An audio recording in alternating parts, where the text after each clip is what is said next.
सभी ने अंगद का इसमें एक प्रसंग सुना है होगा रामायण में, जहाँ पर अंगद रावण की सभा में जाता है और अपने पैर को वहाँ पर जमा देते हैं और सबको चैलेंज करते हैं कि जो मेरा पैर हिला के दिखा देगा तो मैं सीधा हार जाऊँगा, जो कि रामचरितमानस में भी बताया गया है। सो उसके पीछे का क्या विज्ञान है, सो हम देखते हैं ज़रा।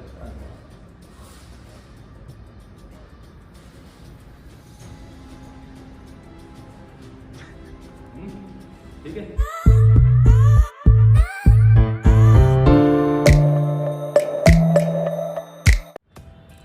हेलो एवरीवन, मेरा नाम जतिन मोघा है।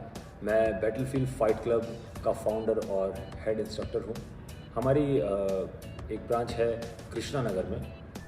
कृष्णा नगर में हम लोग 2017 से ऑपरेट कर रहे हैं और बैटलफील्ड फाइट क्लब में MMA, boxing, Muay Thai, kick boxing, आपके ग्रैपलिंग और self defence with arms and शस्त्र विद्या जैसे आर्ट फॉर्म्स की ट्रेनिंग दी जाती है। और अभी रिसेंटली हमें बहुत खुशी हो रही है आप सबको ये बताते हुए कि हमने रिसेंटली अपनी सेकंड ब्रांच राजेंद्र नगर साहिबाबाद में अभी ओपन करी है।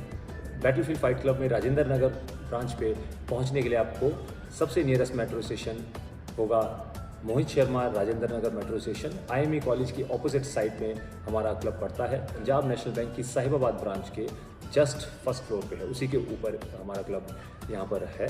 और यहाँ पर भी आप MMA सीख सकते हैं, बॉक्सिंग सीख सकते हैं, मुआय थाई सीख सकते हैं। फिटनेस पे आप जो लोग फिटनेस को अपने लेवल अप करना चाहते हैं, एक नेक्स्ट लेवल देना चाहते हैं, काफ़ी दिनों से जो एक तरह की रूटीन करके बोर हो चुके हैं, वो लोग भी मार्शल आर्ट्स ट्रेनिंग को, मोबिलिटी ट्रेनिंग को सीख सकते हैं। There is lot of science involves in our training, और जो भी आपको कराया जाता है, चाहे फाइटिंग से रिलेटेड हो, चाहे एक्सरसाइजेज से रिलेटेड हो, उन सब के पीछे जो भी साइंटिफिक अप्रोच जो रहती है वो उससे आपको अवगत कराया जाता है। और ज़्यादातर लोगों का ये मानना होता है कि मेरी एज हो गई है, मैं ये नहीं कर सकता, मैं वो नहीं कर सकता। सो ऐसा भी कुछ नहीं है। हमारे पास 4 साल से लेकर 60 साल तक के लोगों को हम लोग ट्रेन करते हैं, छोटे बच्चे, बड़े लोग, professionals, doctors, engineers, chartered accountants. So हर वर्ग के लोग मार्शल आर्ट्स कर सकते हैं, सीख सकते हैं। कई लोग हमारे क्लब आते हैं और वो कहते हैं हमें मार्शल आर्ट सीखना है। सो कई लोगों को लगता है कि martial art is also kind of style, fighting style, but let me tell you it's an umbrella term used for the fighting art forms. So चाहे कोई कराटे करता हो, चाहे कोई कुंग फू करे, चाहे boxing, kick boxing, Muay Thai, whatever, अगर आप कोई भी कॉम्बैट स्पोर्ट करते हैं तो आपको मार्शल आर्टिस्ट कहा जा सकता है। और आजकल के समय में जहां आत्मरक्षा आना बहुत ज़रूरी हो गया है, मुझे ऐसा लगता है, मेरा विश्वास है कि आप सभी को, अपने बच्चों को, चाहे लड़का हो लड़की हो, सभी को मार्शल आर्ट्स में थोड़ा बहुत सही लेकिन ट्रेनिंग ज़रूर देनी चाहिए। बॉक्सिंग के बारे में हम सब लोग जानते हैं कि बॉक्सिंग में हम पंचेस का इस्तेमाल करते हैं, और लेकिन पंचेस में भी, बॉक्सिंग में भी there is lot of science involve in boxing. Like footwork is there, and footwork में भी सेंटर ऑफ ग्रेविटी को हम किस तरह से कंट्रोल करते हैं, शोल्डर की पोजीशन कैसे हमारी होनी चाहिए, रिलैक्स होनी चाहिए, टेंस होने चाहिए, हमारी बैक के मसल्स कैसे होनी चाहिए, हमारी लोअर बैक कैसे होनी चाहिए। ये सारी चीज़ें हैं जो कि बॉक्सिंग में बहुत एक इम्पॉर्टेंट रोल प्ले करती हैं। इसके अलावा कि हमारा जो वेट डिस्ट्रीब्यूशन है उसके साथ हमें कैसे प्ले करना चाहिए। उसके बाद फिर ये तो हुए हमारे फिजिकल एस्पेक्ट्स, फिर होते साइकोलॉजिकल एस्पेक्ट्स होते हैं उसमें बहुत सारे, कि हम कैसे सामने वाले के मूवमेंट को स्टडी करना है ना, उसकी बॉडी को समझना, उसके फुट प्लेसमेंट से, फुट पोजीशन से ये एंटिसिपेट करना कि अभी वो लेफ्ट जाने वाला है, राइट जाने वाला है, या अटैक आएगा या नहीं आएगा। So there is lot of psychological stuff involve. Muay Thai बहुत सारे लोग नहीं जानते मुआय थाई के बारे में। मुआय थाई थाईलैंड का नेशनल स्पोर्ट भी है, और मुआय थाई को कुछ लोग थाई बॉक्सिंग के नाम से भी जानते हैं। सो मुआय थाई के अंदर हम पंचेस तो इस्तेमाल करते ही हैं, like we do in boxing, and उसके साथ साथ हम उसमें किक्स भी इस्तेमाल करते हैं, उसमें हम एल्बोज भी इस्तेमाल करते हैं, एंड ऑफ कोर्स हम उसमें घुटने भी इस्तेमाल करते हैं। So Muay Thai is also known as the art of 8 limbs. So there is a lot of hard conditioning involves in Muay Thai. So Muay Thai के अंदर काफ़ी फिज़िकल कंडीशनिंग काफ़ी टफ रहती है, and of course flexibility, stretching is there. अगर आप सिर्फ fitness या वेट लॉस के पर्सपेक्टिव से करना चाहते हैं तो आप मुआय थाई भी कर सकते हैं। कई बार ऐसा होता है कि लोग पूछते हैं शायद ग्रैपलिंग कोई मार्शल आर्ट्स है, तो ग्रैपलिंग अपने आप में कोई मार्शल आर्ट नहीं है। इट्स एन अम्ब्रेला टर्म जिसमें कि जितने भी non striking art forms like wrestling, BJJ, judo, इस तरह की जिसमें हम स्ट्राइक नहीं करते हैं, वो आर्ट फॉर्म्स आते हैं, तो उसको हम ग्रैपलिंग बोलते हैं। So grappling is again very in-depth art form. So usually क्या होता है कि grappling में ज़्यादातर लोग wrestling करते हैं या BJJ किया करते हैं। तो grappling में हमें बॉडी से देखना होता है, आंखों से नहीं। इसका मतलब ये है कि हमें हमारी टच सेंसिटिविटी हमारे पास ज़्यादा होनी चाहिए। Let me show you something. Naman इधर।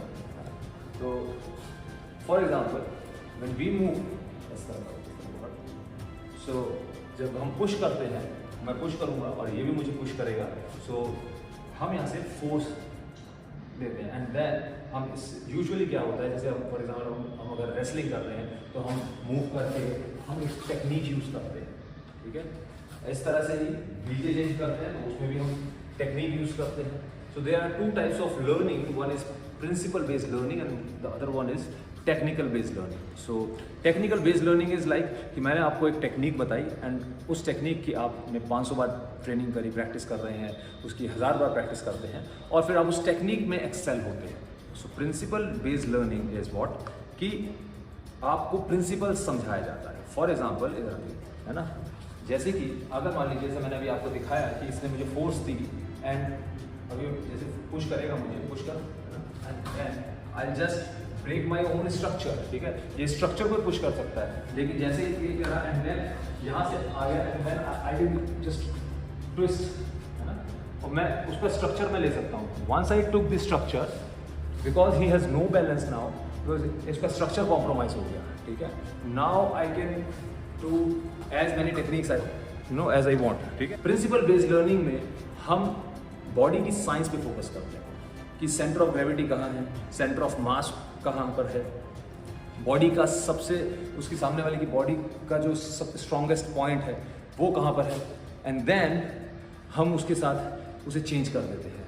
ये वैसा ही है जैसे हम सब ने स्कूल में जब हम मैथ्स पढ़ते थे तो हमें हमारी टीचर्स हमें बोलती थी कि 2 तरीके होते थे कि या तो आप ये 10 सम्स अगर आपने प्रैक्टिस करके गए और अगर 10 में से वो एग्ज़ाम में आ गया तो वेल एंड गुड, और अगर 10 में से नहीं आया तो हम फंस जाते थे। That is called technique based learning. And the other one is जैसे हमारी टीचर्स कहती थी कि आप थ्योरम्स पका लो, ठीक है, तो concept, get your concepts right, अच्छे से कॉन्सेप्ट समझ लो एंड देन एग्ज़ाम आएगा फिर कोई भी सम आए लेकिन वो सेम कॉन्सेप्ट पे बेस्ड होते हैं और आपका कॉन्सेप्ट पे पकड़ होती है, फिर आप कुछ भी कर सकते हैं, ठीक है। फिर आपको टेक्निक हेड में रिपीट करने की ज़रूरत नहीं है, फिर आप प्रिंसिपल लर्निंग यही सिखाती है हमें। देन आप ड्यूरिंग द फाइट नई नई टेक्निक्स खुद इन्वेंट कर सकते हैं और खुद आप उसमें खुद नई नई टेक्निक्स बना सकते हैं। फाइटिंग इज़ नेवर कोरियोग्राफ्ड और प्री कंसीव्ड, प्लान्ड नहीं हो सकती फाइटिंग। स्पॉन्टेनिटी में ही स्पॉन्टेनिटी सबसे अहम इंग्रेडिएंट है फाइटिंग का। तो अगर जो रियल फाइट होती है वो स्पॉन्टेनियस होती है, रैंडम होती है, और उसके लिए आपको प्रिंसिपल बेस्ड लर्निंग बहुत ज़रूरी है। हमारे यहाँ एक और martial art, specially Indian martial art कराया जाता है जिसका नाम है शस्त्र विद्या। पूरा नाम है Sanatan Shastra Vidya. Sanatan means timeless, shastra means weapons and vidya means knowledge. So Sanatan Shastra Vidya means timeless science of weapons. So ये जो विद्या है ये आदिदेव शिव से शुरू होती है और समय के साथ साथ ये जितने भी क्षत्रिय वॉरियर्स भारत में रहे ये सब लोग इसको प्रैक्टिस किया करते थे। इसके ग्रैंड मास्टर गुरुदेव निडर सिंह जो कि इस विद्या को पूरी दुनिया में जिसका प्रचार प्रसार कर रहे हैं और भगवान की कृपा से मैं उनकी शागिर्दी में रहकर मुझे विद्या सीखने का मौका मिला और आई एम स्टिल लर्निंग। और यही विद्या जो है हमारे जितने भी वॉरियर्स थे, चाहे महाराणा प्रताप जी हो, चाहे शिवाजी महाराज जी हो, गुरु गोविंद सिंह जी हो, सब यही विद्या किया करते थे। और इस विद्या के कई अंग हैं, इसके स्पेशली 3 अंग हैं इसमें, खट अंग, सप्तांग एंड देव अंग। सो खट अंग में डिफरेंट देवी देवताओं की जैसे इसमें फॉर्म्स हैं वो आती हैं, जिसमें जैसे वरावतार की है, शेषनाग की है और इस तरह से गरुड़ की है। फिर सप्तांग में बाघ की है एंड देवांग में माँ दुर्गा की और शिव की फॉर्म्स इसमें आती हैं। इसका जो बॉडी मैकेनिक्स है, इसकी जो साइंस है वो काफ़ी अलग है जिस तरह से हम आज मॉडर्न मार्शल आर्ट्स को देखते हैं। नमन इधर। So for example let me show you something. जैसे एक छोटी सी चीज़ है कि हम एनर्जी जनरेशन, जैसे कि जब हम मूवमेंट की या स्ट्रेंथ की बात करते हैं तो सबसे पहले चीज़ जो हमारे माइंड में आती है वो आती है मसल। तो हम मसल का इस्तेमाल करते हैं। सो मेरा हाथ पकड़, ग्रैब कर दूँगा हाथों से पकड़, ठीक है ना। मैं इसके हाथ को पुश करूँगा और ये इसको रोकेगा, रेसिस्ट करेगा, है ना। सो होता क्या है कि जब हम नॉर्मली पुश करते हैं तो ये इसको रेसिस्ट कर सकता है। सो क्योंकि अभी मैं मसल्स का इस्तेमाल कर रहा हूँ ना। There are 2 types of forces, one is muscular force and the other one is mass force, ठीक है। सो मास फोर्स ट्रिगर करने के लिए, ठीक है ना, we need to relax our body, ठीक है ना। तो पकड़ के रख, ठीक है। सो अभी जब मैं पुश कर रहा था, यू कैन इजीली नोटिस कि मेरा हाथ टाइट हो रहा है, तो मैं मस्कुलर फोर्स इस्तेमाल कर रहा था, है ना, टाइट हो रहा है ना हाथ, ठीक है। But now I just relax my shoulder, I drop my shoulder, हाथ बिल्कुल रिलैक्स हो गया, ठीक है। And now when I push,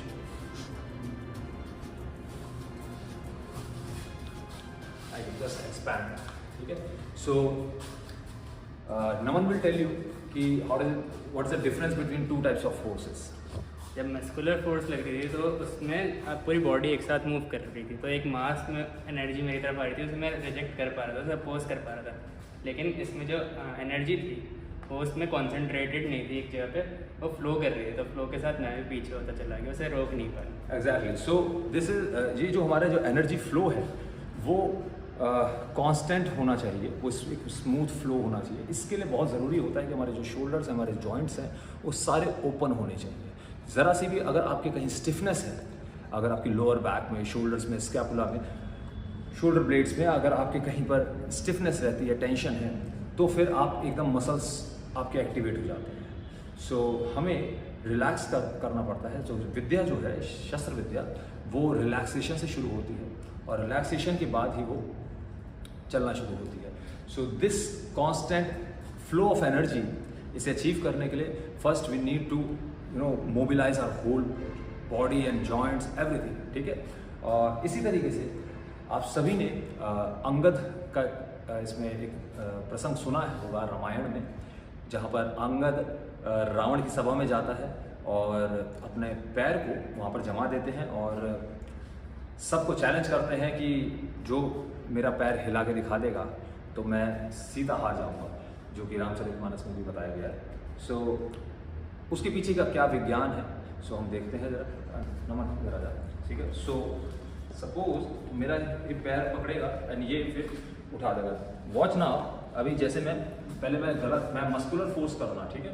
सो पकड़, हाँ, अभी मैं मस्कुलर से प्रेस करूँगा, मैं उठ, ये बहुत इजीली लिफ्ट कर सकता है कि मैं मसल से प्रेस कर रहा हूँ पैर, ठीक है। अब what I will do is I just relax my body, ठीक है। आई ड्रॉप माई कोम, ठीक है। और अब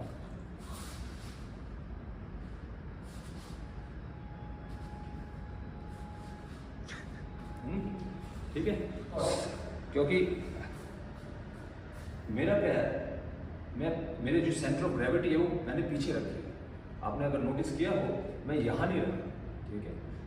सो क्योंकि अगर मैं यहाँ रहता हूँ तो पीपल में से कि अच्छा वेट डाला हुआ है पैर पे वेट नहीं है, वेट यहाँ है, वेट यहाँ पर है, ठीक है। मेरी पावर उतनी तो नहीं जितनी अंगद जी की रही होगी। So but again it's just a glimpse of what science he use. So ये जो विज्ञान है, इसमें हम बॉडी को, हमारे इनर मसल्स को, कोर मसल्स को, डायफ्राम को, सबको रिलैक्स कर देते हैं एंड देन चक्र जो हमारे हैं वो सेव करके, अलाइन करके and then we compress and then वो पैर हैवी हो जाता है। सो इस तरह से शस्त्र विद्या में बहुत it's a in depth study of warfare, ठीक है। It's a battlefield art form. जितने भी हमारे एंसेस्टर वॉरियर एंसेस्टर्स रहे भारत में, वो इस विद्या को किया करते थे और हम लोग भी करते हैं। सम पीपल से ओके, सो एक चीज़ और मैं इसमें बताना चाहूँगा कि जैसे कि कड़े, जो हम सभी ने देखा है कि भारतीय कल्चर में जो कड़े हैं, कड़े का इतिहास बहुत पुराना है और हमारे जितने भी देवी देवता आप देखेंगे वो सभी बहुत सुंदर सुंदर कड़े पहनते हैं, है ना। और कड़ों का एक ऑफ कोर्स एक ऑर्नामेंट की तरह तो है ही, और इसके साथ साथ ये एक वेपन्स की तरह भी इस्तेमाल होते हैं।